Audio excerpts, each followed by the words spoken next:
This is one of my born trains. She is dog reactive, dog aggressive, and also started having issues with children. And let me explain her setup right now. So she's on a 30-foot long line attached to a belt. So my hands are free. She's on a nice and wide flat collar. So even if she occasionally steps on it or she hits the end of it, it doesn't cause her any damage or issues. Could have gone with a harness as well.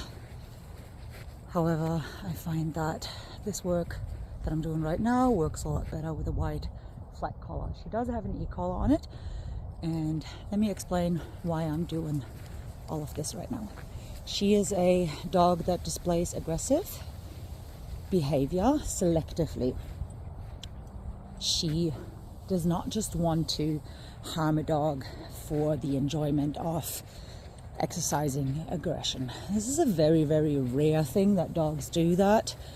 And some trainers will never come across a dog that is basically aggressive for the sake of aggression. Very, very rare. Most dogs have a reason why they act aggressive, and in her case, it is insecurity about interactions with dogs. Hence why it's also very selective. If the dog doesn't really pay attention to her, she doesn't really pay attention to them. If the dog is not displaying anything that she perceives as pressure, she doesn't react to it. And she's not seeking out putting up pressure or aggression towards the dogs if she doesn't get anything from their side.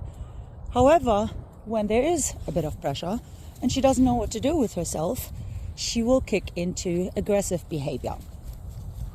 And so, knowing that it's out of fear and insecurity, that's what I have to address. And one of the ways I address that is by giving the dogs more freedom. It might sound counterproductive, especially if you have a reactive dog or aggressive dog. Control is very likely what kept everyone safe.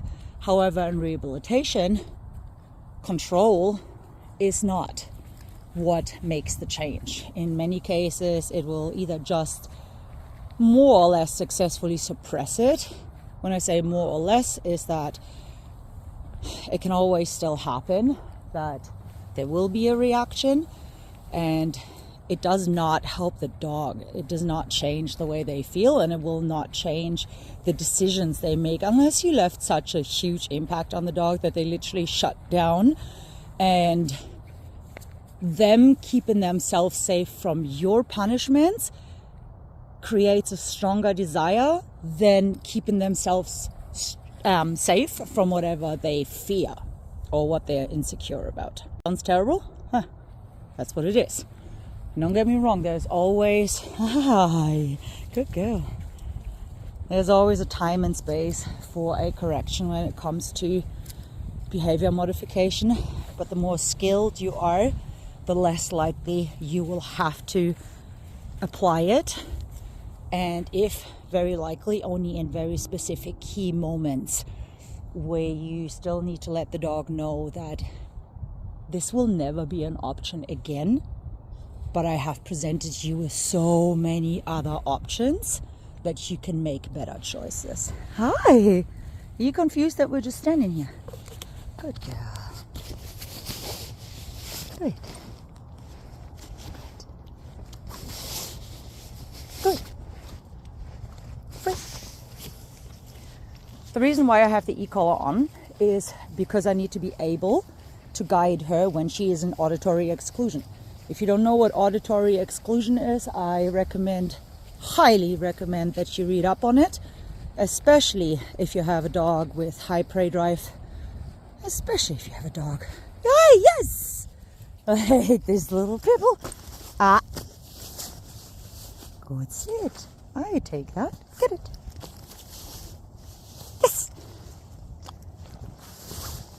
Get it. Yes! Free. In the entirety of the video, I have not used the e-collar.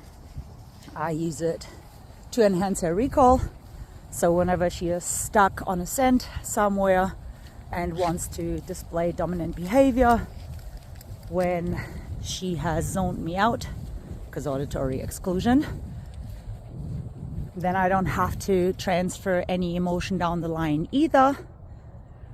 And it's very effective on a very low range.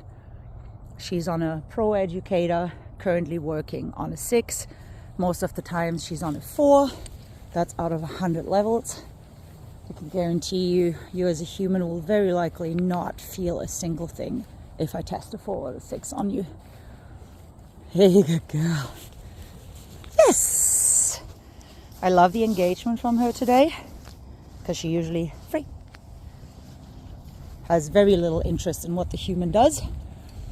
But this is due to the relationship building. Yes! Very nice, Mama. Free. So what she did there was she stared quite strongly at a couple of seniors. Also a thing that makes her insecure. And I just gave her a few little taps, and then she came over to me. Good girl! You might have noticed no change in her body language, no sign of discomfort, no vocalization. Did it work though? Yeah. Did I have to get loud or display any vocality towards her with emotion? Did I have to use the leash? No. Did that seem like a very simple but effective way to get her attention back on me and reward her for coming back to me? I'd say absolutely. Did I have to punish her for staring a little hard towards those people? No, because I want her to look. I want her to experience as much freedom as I can give her in a way that keeps her and others safe. But I also need to teach her to disengage from the things that she locks in on, and help her to understand that every time you check in with me, you get rewarded. You won't get punished for just looking. But I'm also prepared for the moment where, Noelle, yes! Oh, hey, good girl. That was without E. coli. Good job. Get it. Free. Very nice. For a dog that doesn't really have recall. I'm really happy with how she's progressing. Yeah, freedom, choice, but also hard boundaries whenever she does choose the wrong behavior. Because ultimately, in order to help her overcome her aggressive behavior towards dogs as much as possible, there is really only one way how I can do that with her, and that is interacting with dogs. Since her aggression comes from insecurity around how to interact with dogs, she doesn't really know how to read the other dog. She doesn't know what to expect. And so if she perceives a little bit of pressure from the other dog, because she doesn't know what to do with that, she turns to aggression to keep herself safe in her mind. And so she needs to learn to interact with dogs. She needs to learn what their behavior, their movements, their language means, what is allowed in interactions with dogs and what's not. I as a human cannot teach her that. I can teach her to listen to a human when the human tells her to knock it off, to move away from something. You can always use obedience to control a behavior. You can always suppress the aggression if you punish it hard enough. You can always work under threshold the entire time. And none of these things will teach her to make better choices and feel less uncomfortable. But I also need to keep others safe. In order for her to learn, I need to give her the opportunity to make choices. And while she's making those choices, I have to still be able to put a hard no on her when she's making a choice that she absolutely cannot make. Could I just let a dog handle that? Yeah, some trainers do that. I'm not a fan of that because my handler dogs, my demo dogs, they go through a lot of pressure when I put them in these scenarios and environments. And I'm asking a lot of them. Not every dog is suitable for that. I thankfully have dogs that can take that, but I would never put them in harm's way. So I need to do the foundational work, and obviously she's going to wear a muzzle at the beginning, and she's going to be paired up with a dog that will communicate boundaries but not harm her, because that would also create the opposite effect. Noelle! Nope. Noelle! Yes. Did not have any collar there. Good. Free. No, come on, this way. Very nice girl. What I really like is that her reactions are becoming a lot faster. At the beginning, there was a lot of time to think if she wanted to listen to what I was saying or not. Sometimes there was obviously also her potentially not understanding. And through relationship and constant repetition, she's getting to the point where she makes really good choices based on how much further she is and her reaching the end of the leash more often. I know that she's getting a little higher in her threshold, so she needs a little bit of decompression.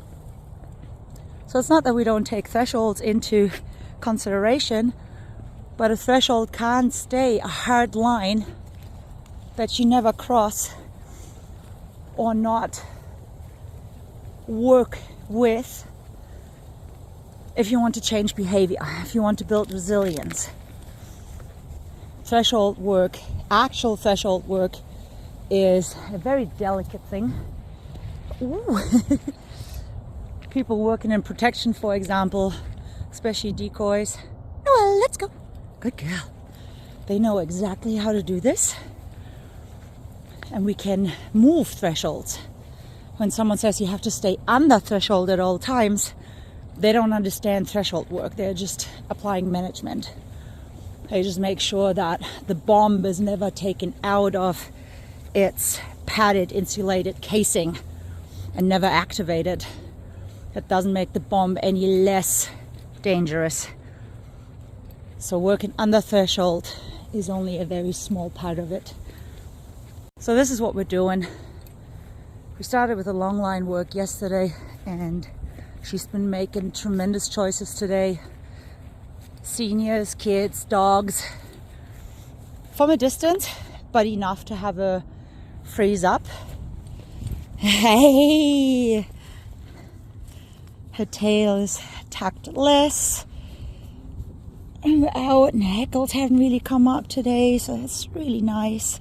Also had really good decompression, some relaxing supplements before she went to bed, so she gets really good sleep. I like to use them for that because the rest is so incredibly important for them to decompress in order to be in homeostasis, be able to regulate their nervous system, be able to handle stress, alchemize it. There we go. And be rested and ready for learning the next day. A really nice pork bone, didn't you? You demolished that entire thing, plus 2 blankets. Oh, ripped them apart just so she got to shred something. Yeah, was that good? Yeah, it was good. All right, let's keep walking, girl. That's Noelle, 2 weeks into her board and train. And 2 more weeks to go to get her more comfortable with dogs.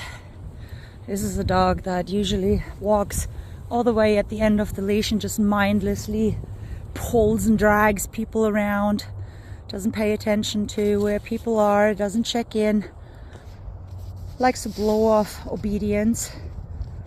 Yes! Whoa! Good girl. And sniffs non-stop. Oh wow, that was a challenging one, wasn't it? Yeah, my energy went up pretty high there, didn't it? And another reason for me having her on a long line is because I don't want to build up more pressure. She has to deal with pressure all around her. The smells of the dogs, wide open environment, seeing people move at the horizon, having to yes, girl, wow. Ooh, do you want to do something different? Get him. Having to figure out what I want from her, making decisions, that's all pressure. The last thing she needs from me is extra pressure. Good girl, that was quick. Free.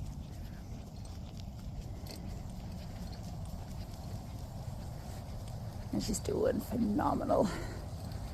And she's having fun. That's all that matters.